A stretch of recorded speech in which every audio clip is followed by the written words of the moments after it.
They've done something because you hear how everybody would, you get this role in Hollywood. You had to have done something.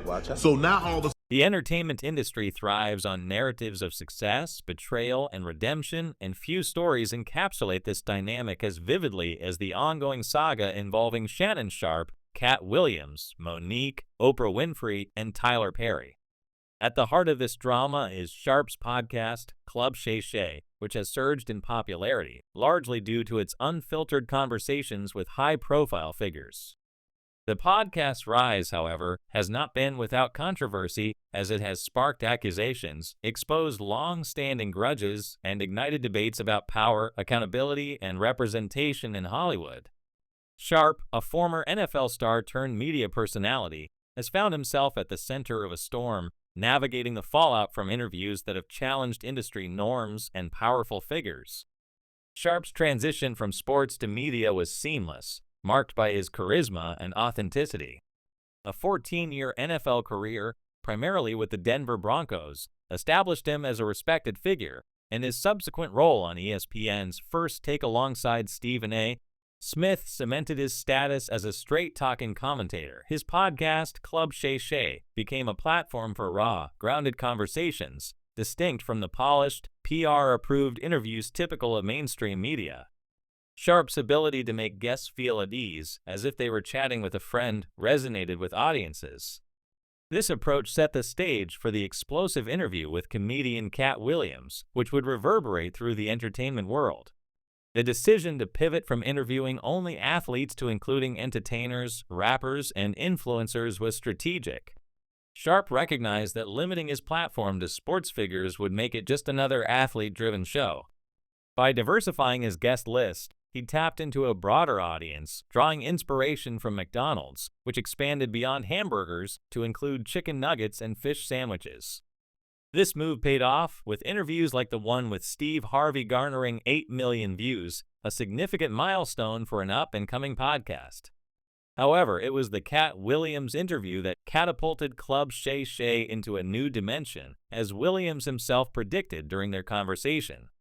Williams, known for his sharp wit and unapologetic candor, brought an electric energy to the podcast. The nearly 3-hour interview was a whirlwind of revelations, grievances, and social commentary. Williams didn't hold back, targeting a range of figures in Hollywood and the music industry, from Cedric the Entertainer to Diddy.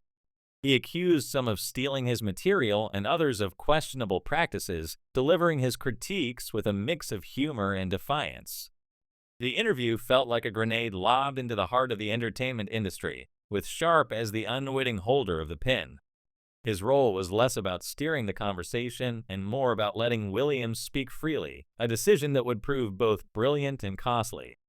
Among the most provocative moments was Williams' critique of Tyler Perry, a titan of the entertainment industry known for creating opportunities for black actors and crew members. Williams argued that Perry, despite his success, hadn't truly elevated other talents to stardom. He pointed out that many actors in Perry's productions could walk through a mall unrecognized, implying that Perry was more of a gatekeeper than a mentor. Williams went further, suggesting that Perry's acceptance of the LGBTQ+ community should extend to supporting more black LGBTQ+ actors if he was serious about uplifting the black community. These comments were bold and divisive, igniting a firestorm of debate about representation and power dynamics in Hollywood. Williams also brought up long-standing rumors about Perry and Oprah Winfrey's treatment of Monique, the Oscar-winning actress known for her role in Precious. He suggested that Perry and Winfrey had played a role in sidelining Monique's career, echoing her own claims of being blackballed after refusing to promote Precious at the Cannes Film Festival without compensation. Williams framed Perry as complicit in a system that stifled certain talents, particularly those who challenged industry norms. These accusations linked several high-profile scandals, placing Perry and Winfrey at the center of a narrative about accountability and gatekeeping. Sharpe, for his part, handled the interview with remarkable composure. As Williams dropped bombshell after bombshell, Sharpe nodded, smiled, and occasionally interjected, embodying the role of a neutral facilitator. He didn't censor or redirect Williams, allowing the comedian to air his grievances freely. This approach, while captivating for viewers, drew the ire of powerful figures like Perry and Winfrey. Reports suggest they felt betrayed by Sharpe's decision to give Williams a platform to publicly criticize them without pushback. For Winfrey, whose career has been built on empowerment and positivity, being labeled a gatekeeper was a direct attack on her carefully curated image. Perry, who has fiercely guarded his legacy, reportedly saw the interview as a personal affront to his contributions to black entertainment. The fallout was swift and severe. Social media erupted, with fans and critics alike taking sides. Sharpe, once universally beloved, faced intense scrutiny.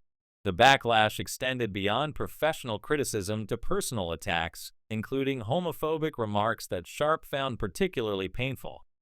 In an interview with The Hollywood Reporter, he admitted that the vitriol on social media, where rumors and insults spread rapidly, was difficult to handle.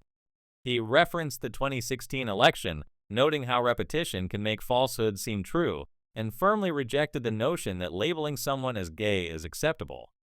Comedians like Eddie Griffin and Mike Epps even incorporated Sharpe into their stand-up routines, later apologizing but not before adding fuel to the fire.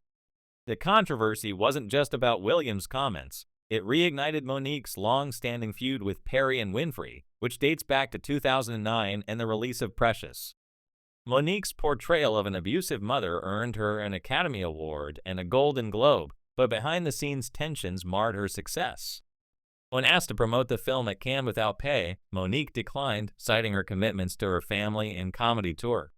She argued that she had fulfilled her contractual obligations and shouldn't be expected to work for free.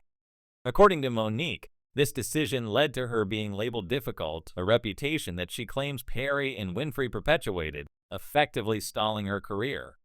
Monique's grievances came to a head in a 2022 interview with T.S. Madison, where she revealed that Perry had agreed to publicly apologize for his role in her blackballing but failed to follow through. She claimed to have audio evidence of their conversation, which she later shared with Sharpe.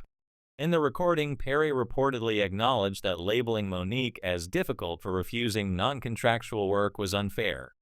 He promised to defend her publicly but hesitated, citing the heated nature of the controversy. Monique's decision to leak this audio on Sharpe's platform escalated the drama, with reports suggesting that Perry and Winfrey were now targeting Sharpe's show Club Shay Shay in an attempt to mitigate the damage. Monique's conflict with Winfrey added another layer of complexity. She revealed that she had shared personal details about her family's struggles with Winfrey, only to feel betrayed when Winfrey invited her parents onto her talk show to discuss Monique's childhood trauma. This public airing of private matters felt like a violation, further straining their relationship. Monique has since demanded a public apology from both Winfrey and Perry, emphasizing accountability over mere regret. She argues that their actions cost her family millions and damaged her career, a sentiment echoed by Williams on Sharpe's podcast. Sharpe, caught in the crossfire, has remained steadfast. He insists that his goal is to create content that resonates with his audience, not to stir controversy for its own sake. He has never been propositioned or approached to compromise his integrity, he claims, and his focus remains on delivering authentic conversations. The Williams interview, which garnered over 10 million views, surpassing Sharpe's previous record set by Steve Harvey, proved the power of his platform. Yet it also came with a cost. Williams warned Sharpe that powerful figures would retaliate, and indeed, some guests who initially agreed to appear on the podcast later backed out, citing the controversy. The broader implications of this saga touch on deeper issues in Hollywood. Williams and Monique's accusations highlight the challenges black talents face in an industry where gatekeepers wield significant influence. The notion of being difficult can derail a career, particularly for those who refuse to conform to unspoken expectations. Monique's refusal to promote Precious for free was a stand for fair compensation, but it came at a steep price.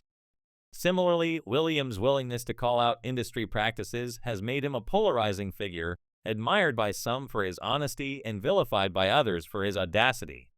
Sharpe's role as a platform provider raises questions about the responsibilities of media hosts. Should he have moderated Williams' comments more aggressively, or was his hands-off approach a necessary catalyst for truth-telling? The entertainment industry is no stranger to power struggles, But Sharpe's podcast has amplified these tensions, exposing fault lines that have long existed.